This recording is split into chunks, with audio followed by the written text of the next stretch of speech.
One of the questions I get asked more than anything else on this channel is, Aaron, hasn't the backpack market peaked? And I totally get it. There's a new backpack launch every single day. Your feeds are full of them. But here's the thing. The backpack industry is worth $190 billion. Let me say that again, $190 billion. And even though it's already freaking huge, I personally think it's only now just starting to wake up.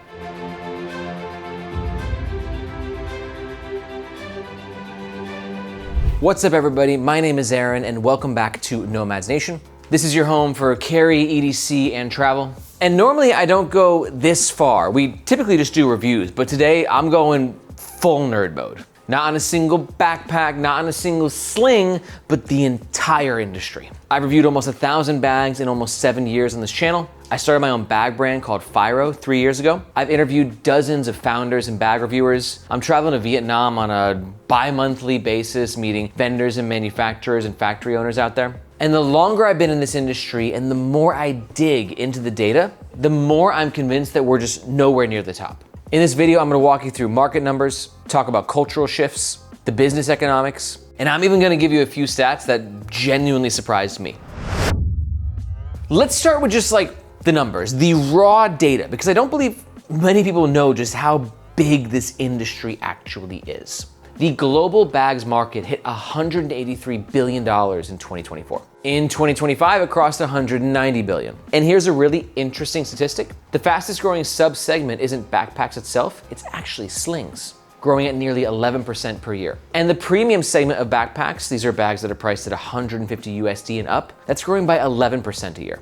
And this is just the tip of the iceberg. Laptop bag market size is 2.9 billion, crossbody bag market size is 14 billion, messenger bags are 1.2 billion, and travel bags, we're looking at 20 billion by itself. So I know you get it. These are a lot of like big numbers, a lot of billions. But it's just to illustrate and paint the picture that these are not the numbers of a dying industry. In fact, quite the opposite. We're seeing growth, we're seeing compounding growth, and there's a lot of reasons contributing to that. Now, we're gonna get into some really heavy, nerdy data, and this data is meant to help out both consumers who wanna understand this industry and what's happening, but also just as importantly, bag brand owners and founders and marketing executives and everyone who's actually working in the industry. And if you are in the industry, I'm really excited to tell you about our partner today, Move Supply Chain. Move Supply Chain is built on the reality that most founders eventually hit a wall where they can't manage every PO and logistics hurdle themselves. Move provides fractional supply chain experts who step into the execution side of your business, focusing on the metrics that actually move the needle. I'm talking about margin,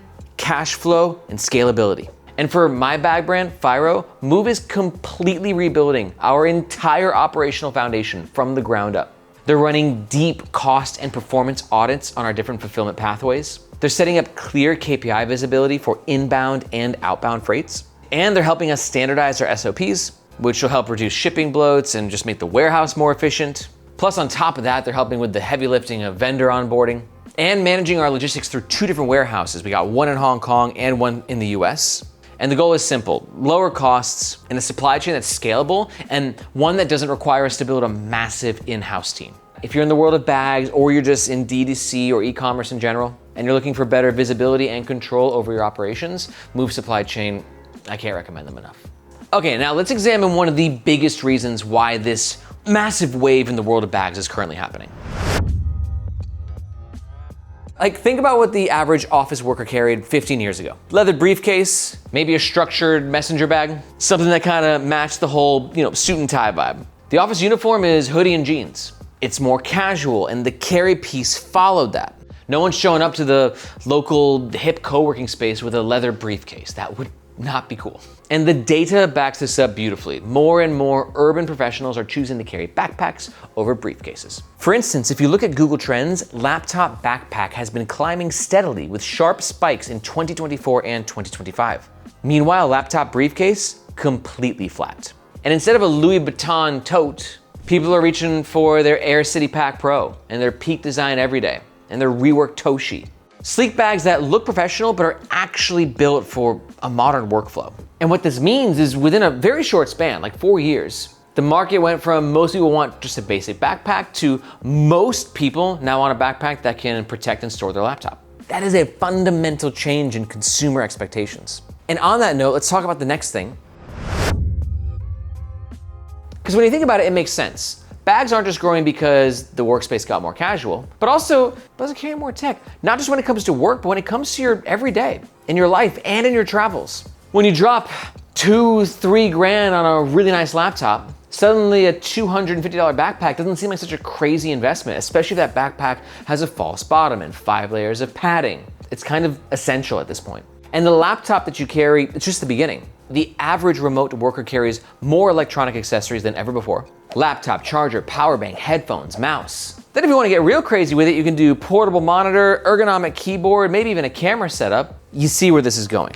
All that new stuff creates carry problems, like literally how you're going to transport these things around. And then carry problems create carry solutions. For instance, the tech pouch market by itself is estimated to be $4.2 billion right now, and that is expected to double to $8.3 billion by 2033. And this category didn't even exist before 2020. And then it creates new niches where it's like, oh, I want to have a gym bag, so now there's a whole tech gym bags.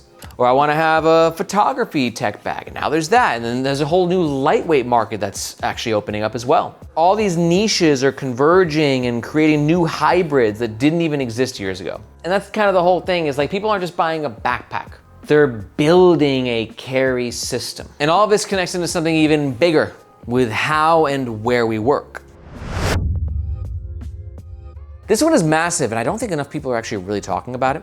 52% of the global workforce now works remote in some form. And that is nearly double the pre-COVID levels. In the US alone, 32 million Americans work remotely, which is like 22% of the workforce. So you might be asking yourself, well, why does this matter for bags?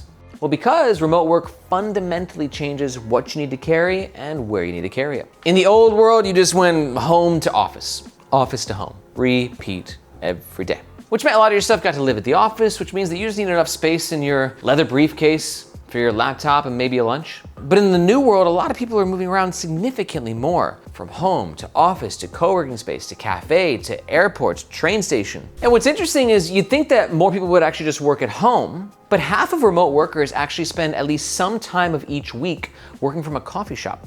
In one study, US employees said that the coffee shop was their most desirable work environment, above every other option. But here's a stat that really blew my mind. There are nearly 20 million American digital nomads, which is a 153% increase since 2019. And globally, there's around 43 million digital nomads. And all of these digital nomads need gear and bags that can work across airports and Airbnbs and coffee shops. Which, if you think about it, in the urban side of bags, this is the most demanding it's ever been. These bags are expected to perform and to do many things. And the products and these brands are getting better every single year to match these expectations. But let's talk about the gender divide, because this is really important as well.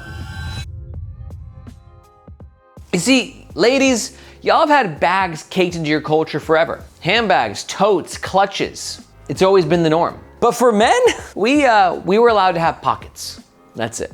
Maybe a beat up JanSport if you had to commute. Anything beyond that kind of felt unnecessary at best and weird at worst. But that mind frame is changing fast, and I mean very fast. And you can see this across the data, but there's also just something sort of anecdotal on top of it. Being the founder of Nomads Nation, I'm in the comments on a daily basis. It's actually kind of like my to-do list when I'm on the train to work. I just read and answer as many comments as I can. And what I've seen is for certain dudes who are built a certain way, when they start to get into this rabbit hole, they love it. And it's really hard to get themselves out. I've read the comment a million times. Hey Aaron, I was looking for a new work bag because my North Face that I bought 12 years ago failed on me. I watched one of your reviews and now I've watched 200 and I'm on my 7th bag. And I think for dudes, you kind of like the sense of feeling prepared. Not all, but for a lot. It's just a really empowering sensation. And now that bags are coming more and more into the mainstream and you have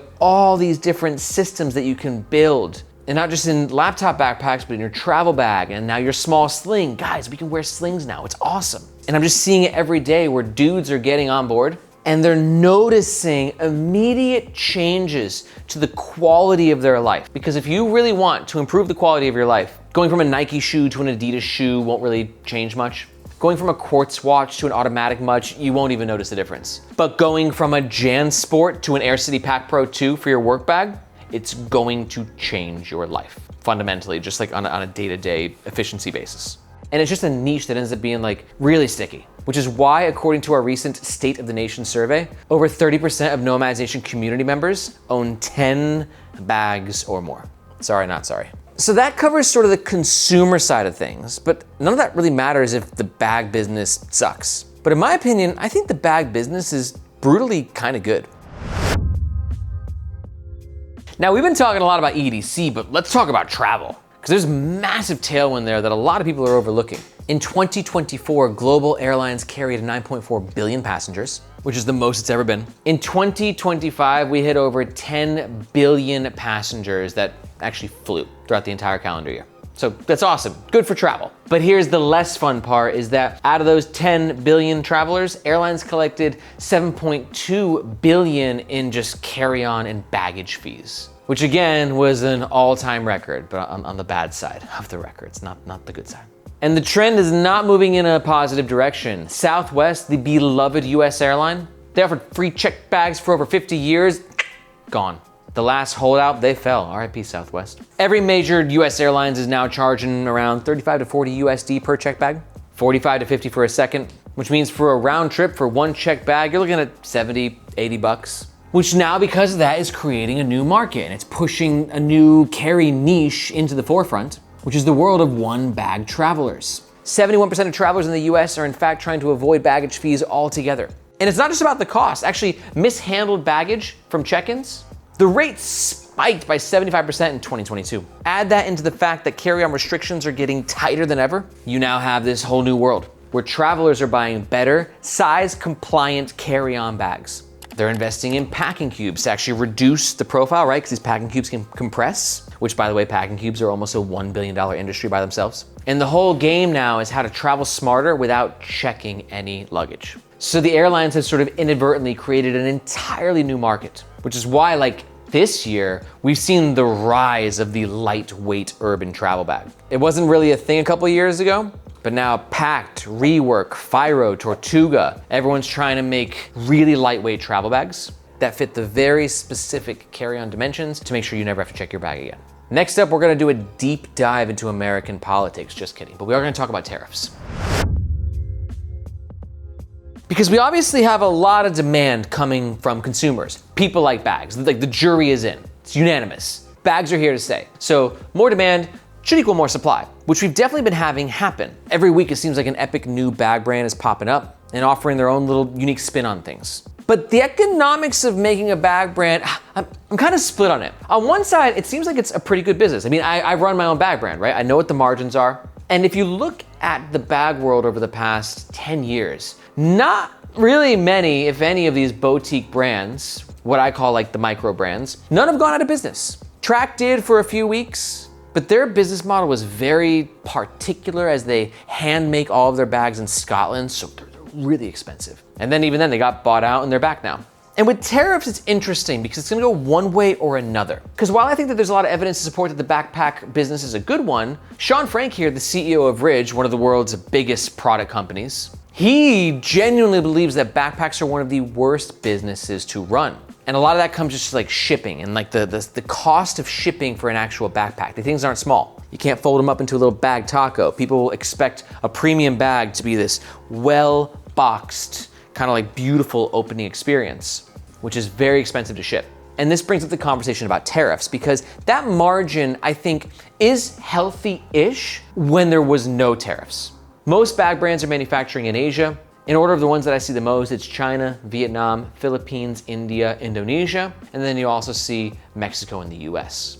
So if all these bags are made overseas and the biggest market is the US, and bag brand margins are, healthy-ish, but then you gotta pay extra taxes to get them into the States, those tariffs then really eat into the margins. So if the tariffs remain, I don't know what'll happen with the bag world. You might see some of these smaller micro brands get picked off one by one, or you're just gonna see prices go through the fucking roof. But on the flip side, there is hope, because in February 2026, the United States Supreme Court actually ruled that the tariffs are indeed illegal. Now the situation is still evolving. Some people are trying to get refunds. It's a bit of a mess. But after a year of very chaotic tariffs and bag brands, and all brands in general, but for the sake of this conversation, for bag brands trying to figure out what the heck is going on, if those tariffs are then stripped away, I can see quite a bit of a boom happening again for the world of bags. Because then these bag brand founders will have a bit more margin to play with, which then they can reinvest. And that means reinvesting in better designs and better fabrics and better warranties and better customer support. Bag production just can't be brought into the States. It's too expensive. But there's no infrastructure here like there is in Ho Chi Minh in Vietnam or in Dongguan in China, where most of the world's best, most incredible backpacks are made. So let's wrap this up. The market numbers are climbing, not just as a whole, but in basically every single subcategory as well. Work culture shifted, backpacks replaced suitcases, tech loadouts are creating entirely new product categories. Remote workers and digital nomads need more high quality bags than any generation before them. Men are only just realizing how cool bags are. Airlines screwing over their customers means bag brands get to take extra care of their customers. And best of all, it seems like from a business perspective, it all works with healthy-ish margins, especially if the tariffs end up getting repealed. Which is why the central point of my thesis, this dissertation, is that the bag industry is very far from being saturated. It's specializing, it's innovating, it's premiumizing. We'll go with it. And honestly, I think the next 5 years are gonna be the most exciting ones that we've seen yet. What do you think? Are we early or are we late? Let me know in the comments below. I want to hear your take, and especially if you disagree. And if you're new here, our goal is to show you the best travel, EDC, and carry gear on the planet. So if that's what you dig, be sure to hit the subscribe button. And if you're looking for any bag recommendations, you should watch this video here, where the whole Nomadization squad, we get together and pick our favorite bags in different bag categories. If you got any questions, be sure to let me know in the comments below. I'm Aaron, this is Nomadization, and we'll catch you next time.